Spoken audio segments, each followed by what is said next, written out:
शुक्लां ब्रह्मविचारसारपरमा माद्यां जगद्व्यापिनीं वीणापुस्तकधारिणीमभयदां जाड्यान्धकारापहां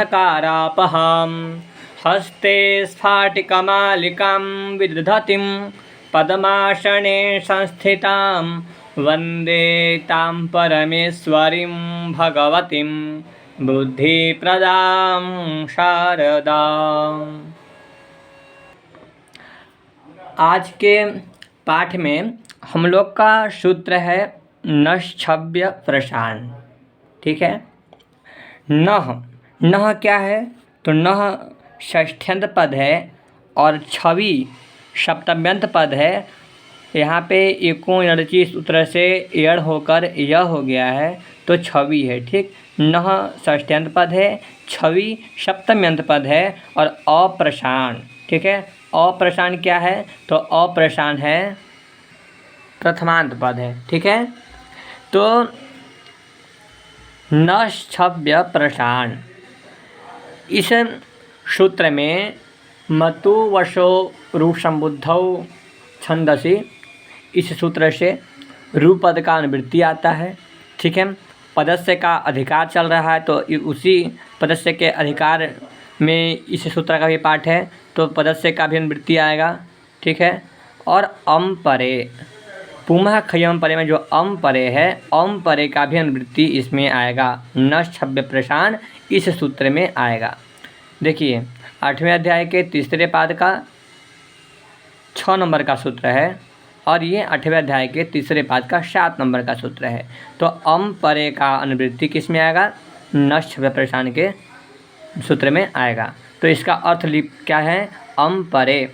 अम परे का कहाँ से आया? इससे आया। ठीक है। अम परे छवि, अम परे मतलब अम परक छवि हो। मतलब छवि का मतलब क्या है? छव एक प्रत्याहार होता है। ठीक। छव प्रत्याहार है और छव प्रत्याहार पर में हो। ठीक है। छव प्रत्याहार पर में हो, लेकिन कैसा छव प्रत्याहार पर में हो? तो अम परे छवि, अम परक छव प्रत्याहार पर में हो। मतलब छव प्रत्याहार पर में हो और उससे तुरंत पूर्व में अम प्रत्याहार का कोई भी वर्ण हो। ठीक है। छव प्रत्याहार पर में हो और उससे तुरंत पर में बाद में क्या चाहिए? अम प्रत्याहार का कोई भी वर्ण चाहिए। तो ऐसा अम परक अगर छव प्रत्याहार पर में हो तो नान्तस्य मतलब नकारांत पदस्य, नांत पद को, नकारांत पद को रूह होता है। न तो प्रशान शब्दस्य, प्रशान न तो नहीं होता है क्या? तो प्रशान शब्दस्य, प्रशान शब्द को नहीं होता है। मतलब प्रशान शब्द के नकार को रूह नहीं होता है। सूत्र में लिखे हैं ना, न छवि अप्रशान, मतलब न प्रशान इति अप्रशान, मतलब प्रशान शब्द को छोड़कर अप्रशान। ठीक है। अब इसको उदाहरण से समझते हैं। ठीक।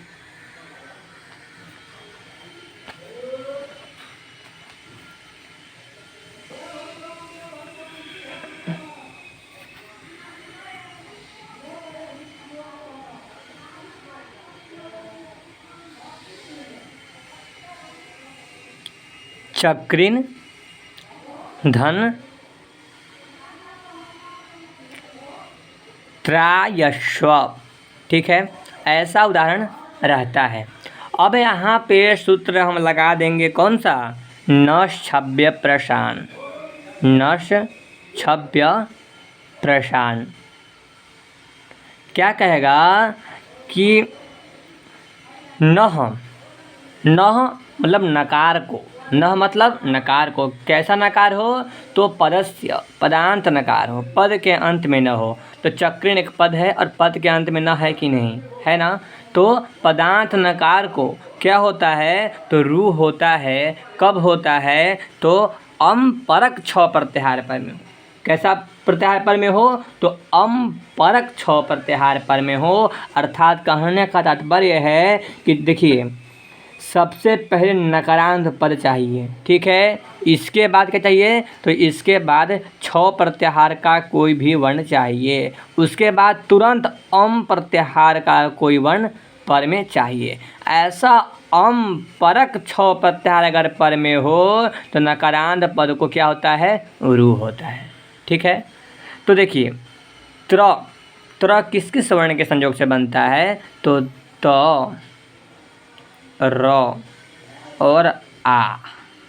तीन वर्ण इसमें है ना, 3 वर्ण त, र, आ। तब अब हम यहाँ पर देखेंगे, देखिए ऊपर त, र, आ, ठीक है। अब देखेंगे कि नकारांत पद हो गया चक्रिन का न। इससे पर में क्या चाहिए? छ प्रत्याहार का वर्ण चाहिए। छ प्रत्याहार में चला आएगा छ, ठीक है। इतना है ना, छ बोला गया तो छ प्रत्याहार में आया कि नहीं आएगा तो देख लेते हैं। ख, फ, छ यहाँ से शुरू होता है। छ, ठ, थ, च, त चला आया, ठीक है। तो छ प्रत्याहार में त चला आएगा और छ प्रत्याहार के मतलब छ के बाद तुरंत क्या चाहिए? तो अम प्रत्याहार पर में चाहिए। तो देखिए कि र जो है वह अम प्रत्याहार में आता है कि नहीं आता है। अम प्रत्याहार कहाँ से कहाँ तक आता है? तो अयुड़ के आकार से लेके यमगणनम के म तक, ठीक है।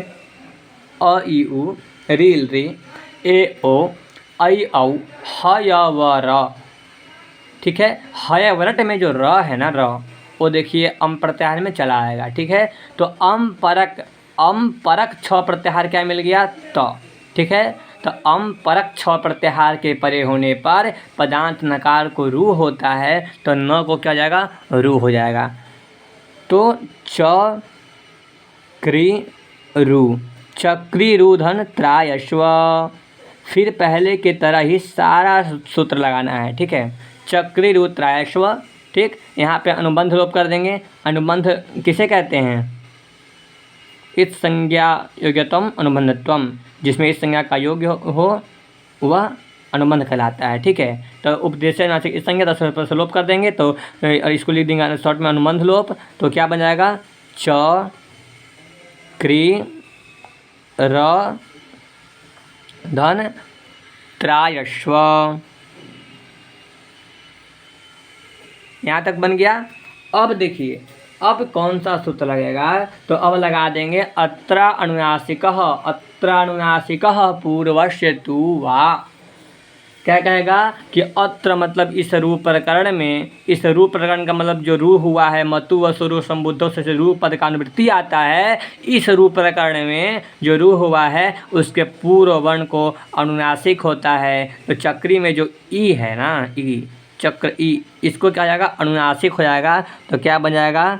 च, क्री, अनुनासिक और र, धन त्रायश्व, ठीक है। जब एक पक्ष में अनुनासिक नहीं होगा तो सूत्र लगा देंगे कौन सा? अत्रा अनुनासिकात् परो अनुस्वारः। कौन सा सूत्र लगेगा? अनुनासिकात् परो अनुस्वारः, मतलब अनुनासिकम विहारोह, अनुनासिक को छोड़कर जब अनुनासिक नहीं होगा तो क्या होगा? अनुस्वार हो जाएगा। और जब अनुस्वार हो जाएगा तो क्या बन जाएगा? च, क्रीम, र, चक्रिम प्लस त्रायस्व, ठीक है। यहाँ तक कोई दिक्कत नहीं है। अब इतना होने के बाद अब क्या होना चाहिए यहाँ पर? तो देखिए यहाँ पर क्या होना चाहिए कि चक्रिम त्रायस्व, चक्रिम त्रायस्व इतना बन गया। अब यहाँ पे समझने का बात है कि यहाँ पर देखिए कि यहाँ पर जो र है, र को क्या होगा? खरवशान्य विसर्जनीय से विसर्ग हो जाएगा, क्योंकि जो त्र में जो त है ना वह खर प्रत्याहार में आता है। तो विसर्ग पहले कर देते हैं। जब विसर्ग कर देंगे तो क्या बन जाएगा? चक्री त्रायश्व, ठीक है। अब इधर चक्रिम विसर्ग और त्रायश्व। अब संस्कर्ता में पुंस कोकिलः में यहाँ पर सम पुम का बात था। तो यहाँ पर किससे हुआ था विसर्ग को सकार? शंभु का नाम स्ववक्तव्य से। लेकिन यहाँ पर ना तो सम है, ना तो पुम है और न तो कान है, ठीक है। तो यहाँ पर विसर्ग को सकार किस सूत्र से होगा? तो इसके लिए नश छव्य प्रशान के नीचे एक सूत्र विशेष सूत्र बनाए हैं। कौन सा? विसर्जनीयस्य सह। खर प्रत्याहार के पर में होने पर विसर्ग को क्या होता है? शकार होता है। ठीक है, तो विसर्ग को शकार हो जाएगा, खर प्रत्याहार में पर मिल जाएगा तो विसर्ग को श कर देंगे तो क्या हो गया? एक पक्ष में क्या बन जाएगा?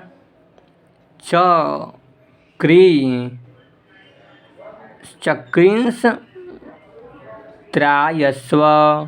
ठीक है, कोई दिक्कत नहीं, ये बन जाएगा। और दूसरे पक्ष में जब अनुस्वार हुआ था उस पक्ष में क्या बन जाएगा? तो च क्रीम श त्रायस्व, चक्रिंस्त्रायस्व और चक्रिंस्त्रायस्व, ऐसे दो उदाहरण बन जाएंगे।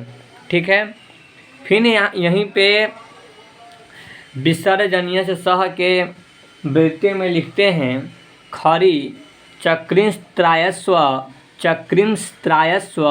अप्रशान किम। कहते हैं कि अप्रशान किम, अप्रशान ऐसा क्यों कहते हैं कि प्रशान भिन्न हो। प्रशान शब्द है तो नकार को रू नहीं होता है। नश छव्य प्रशान में अप्रशान क्यों कहते हैं? तो इसका उदाहरण देते हैं प्रशान तनोति। क्या देते हैं उदाहरण? प्रशान तनोति। ठीक है, यहाँ पर देख लेते हैं प्रशान धन तनोति ऐसा रहता है। यहाँ पे क्या है? यहाँ पे अभी क्या है? न है। ठीक है, तो नश छव्य प्रशान से यहाँ पर भी नकार को रू हो जाता। ठीक है, नश छवि सूत्र से नकार को छ प्रत्याहार के परे होने पर नकार को रू हो जाता और प्रशान और रू होकर क्या होता कि प्रशा रहता, फिर रू रहता, फिर तनोति रहता। ठीक है, तनोति, उसके बाद फिर वही प्रक्रिया होता। पूरा प्रक्रिया होकर क्या बनता कि यहाँ देखिए, पूरा प्रक्रिया होकर क्या बनता कि रहता और शांस तनोति, ऐसा अनिष्ट रूप बनने लगता है। ठीक है, लेकिन ऐसा नहीं बनाता है। यहाँ पे अप्रशान ग्रहण इसलिए किए हैं कि अप्रशान ग्रहण करने से प्रशान के नकार को रू नहीं होगा, तो प्रशान तनोति ऐसा ही रूप रह जाता है। ठीक है, ये ऐसा ही रूप रह जाता है। ठीक, ऐसा अनिष्ट रूप ना बनने लगे इसलिए नश छवि अप्रशान का ग्रहण किए हैं। ठीक, दूसरा इसमें लिखते हैं कि पदस्य इति किम। कहते हैं पदस्य इति किम, मतलब कि नश छव्य प्रशान सूत्र में पदस्य, इस पद से मतलब क्या अर्थ है कि नकारांत पद को हो, ऐसा क्यों कहते हैं? तो यहाँ पदस्य का ग्रहण क्यों करते हैं? तो यहाँ पे उदाहरण में देते हैं, यहाँ पर देते हैं उदाहरण में हंति। देखिए समझिए, हंति, हन धन ति। ठीक है, ये जो हन है ना, यह हन क्या है? तो ये हन धातु है। क्या है? हन धातु है और ये पद नहीं है।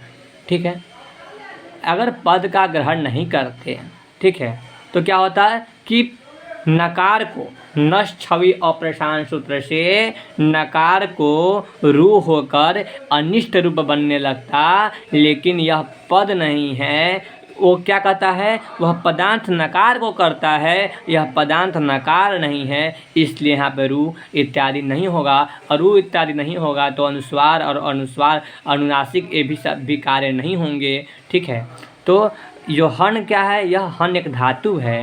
हन हिंसा अगत्य से कुछ करके धातु है, और हन एक धातु है। और हंति ये एक पूरा पद है। ठीक है, हंति यह एक पूरा पद है, न कि हन ये एक पद है। ठीक है, ये पद नहीं है, इसलिए यहाँ पर नकार को रू करके कोई अनिष्ट रूप नहीं बनता है, इसलिए कहते हैं पदस्य इति किम, तो हंति। उदाहरण देते क्या है? हंति।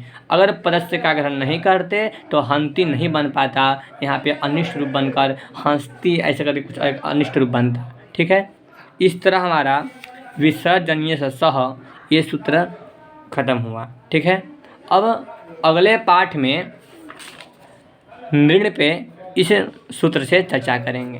धन्यवाद।